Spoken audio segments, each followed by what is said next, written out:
kita harus menjadi negara yang bisa mengolah sumber daya alam kita. Saya percaya dalam waktu yang tidak lama kita tidak akan impor BBM lagi dari luar. Indonesia adalah negara yang kaya akan sumber daya alam. Tapi ironisnya, kita masih harus bergantung pada impor bahan bakar minyak karena kapasitas kilang dalam negeri yang terbatas. Di tahun 2022 saja, impor minyak dari Singapura tercatat mencapai 10,3 miliar dolar Amerika Serikat. Sementara dari Malaysia mencapai 6,2 miliar dolar Amerika Serikat. Ketergantungan semacam ini tak hanya membebani neraca perdagangan, tapi juga membuka peluang terjadinya korupsi oleh mafia migas.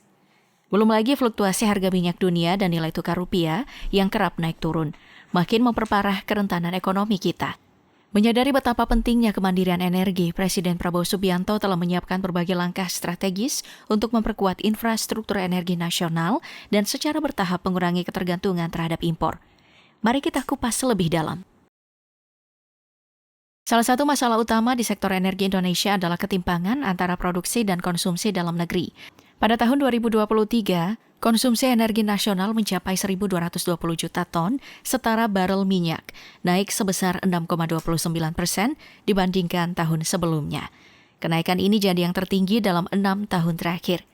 Sektor industri menjadi pengguna energi terbesar dengan porsi 45,60%, disusul oleh transportasi 36,74%, rumah tangga 12,35%, dan sisanya tersebar di sektor lain. Sayangnya, meski konsumsi terus melonjak, produksi minyak dalam negeri belum mampu mengimbangi kebutuhan nasional. Di tahun 2024, produksi minyak Indonesia hanya menyentuh angka 601.910 barel per hari, lebih rendah dari target yang dipatok sebesar 635.000 barel per hari. Padahal, konsumsi harian mencapai 840.000 barel, yang berarti kita harus mengimpor sekitar 240.000 barel minyak mentah dan 600.000 barel BBM setiap harinya. Angka produksi saat ini bahkan hampir setara dengan tahun 1968, ketika Indonesia pertama kali mencapai produksi 599.000 barel per hari. Setelah sempat mencapai puncak produksi pada tahun 1977 dan 1991, trennya terus menurun, menggambarkan betapa pentingnya strategi jangka panjang untuk mencapai ketahanan energi. Ketergantungan Indonesia terhadap impor BBM terutama dari Singapura terus menjadi beban bagi perekonomian nasional. Padahal, Singapura sendiri tidak punya cadangan minyak, tapi negara itu berhasil menjelma jadi pusat pengolahan minyak dunia dengan kapasitas kilang mencapai 1,4 juta barel per hari.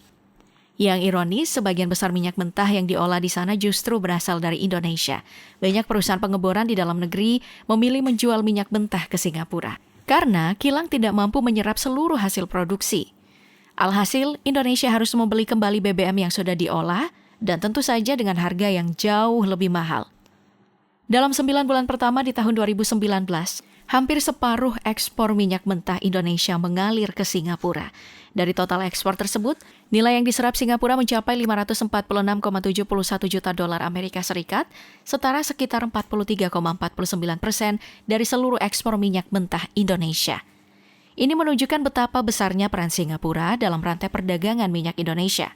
Minyak mentah dari tanah air diolah di kilang-kilang negeri Singa, lalu diimpor kembali dalam bentuk BBM dengan harga yang jauh lebih mahal. Tanpa peningkatan kapasitas kilang dalam negeri, Indonesia akan terus terjebak dalam siklus impor yang mahal dan merugikan ini. Situasi seperti ini tentu memberikan dampak besar terhadap neraca perdagangan nasional. Selama 2 dekade terakhir, Indonesia mengalami defisit terus-menerus dalam perdagangan minyak dengan Singapura.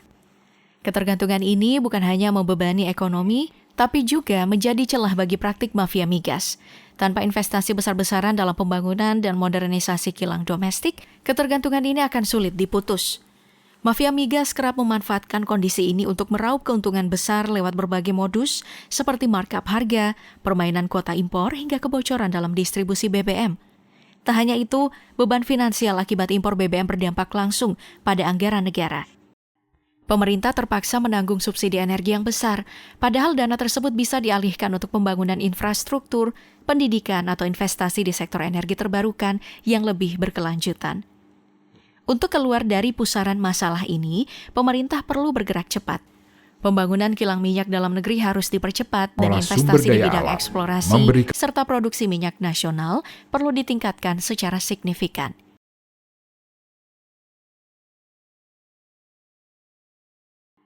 Salah satu proyek besar yang saat ini tengah berjalan adalah Refinery Development Master Plan atau RDMP Balikpapan.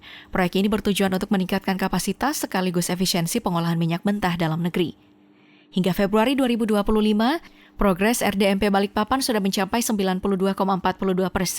Jika proyek ini selesai sesuai dengan jadwal pada September 2025 atau bahkan lebih cepat pada Juli 2025 seperti tantangan yang diberikan pemerintah, maka kilang ini akan menjadi yang terbesar di Indonesia, melampaui kilang Cilacap yang saat ini punya kapasitas 348.000 barel per hari. Tak hanya soal kapasitas, proyek ini juga mencakup pembangunan unit residual fluid catalytic cracking dan naphtha block. Kehadiran dua unit ini akan mendorong peningkatan yield atau hasil produksi bernilai tinggi hingga 91,8%. Nantinya, produksi bahan bakar minyak akan bertambah sebanyak 142.000 barel per hari, ditambah LPG sebanyak 336.000 ton per tahun, serta petrokimia berupa propilena sebesar 225.000 ton per tahun. Selain RDMP Balikpapan, pemerintah juga tengah mempersiapkan proyek pembangunan kilang minyak baru di Pulau Pemping, Kepulauan Riau. Kilang ini dirancang memiliki kapasitas 500.000 barel per hari dan merupakan bagian dari 21 proyek hilirisasi yang sedang didorong oleh pemerintah. Nilai investasinya sangat besar, mencapai 12,5 miliar dolar Amerika Serikat atau sekitar 205,54 triliun rupiah. Jika berhasil terwujud, kilang Pulau Pemping akan menjadi yang terbesar di Indonesia. Kilang ini dirancang untuk mengolah baik minyak mentah domestik maupun impor dengan target produksi bahan bakar minyak mencapai 531.500 barel per hari. Sementara itu di Pulau Nipa yang lokasinya berdekatan dengan Pulau Pemping, pemerintah juga akan membangun fasilitas penyimpanan minyak dengan kapasitas hingga 1 juta barel per hari. Fasilitas ini dirancang sebagai cadangan penyangga energi nasional sesuai amanat Peraturan Presiden Nomor 96 Tahun 2024. Diharapkan pembangunan penyimpanan ini bisa memperkuat ketahanan stok energi Indonesia yang saat ini hanya mampu bertahan selama 21 hari menjadi hingga 30 hari. Selain membangun fasilitas baru, pemerintah juga tengah menjalankan program revitalisasi terhadap 5 kilang minyak yang sudah ada, yaitu di Cilacap, Balongan, Dumai, Pelaju, dan Balikpapan. Total nilai investasinya mencapai 214,16 triliun rupiah. Tujuan dari revitalisasi ini adalah untuk meningkatkan kapasitas produksi minyak nasional hingga 150% demi mengurangi ketergantungan terhadap impor BBM. Proyek revitalisasi ini sendiri sudah dimulai sejak tahun 2018 dan saat ini masih berada dalam tahap konstruksi. Diharapkan dalam waktu dekat, kelima kilang ini bisa mulai beroperasi dan memperkuat ketahanan energi nasional secara signifikan. Lewat serangkaian proyek strategis ini, Indonesia menegaskan komitmennya untuk mengurangi ketergantungan pada impor, memperkuat kemandirian energi, sekaligus membuka peluang besar bagi tumbuhnya industri dalam negeri dan penciptaan lapangan kerja di sektor energi.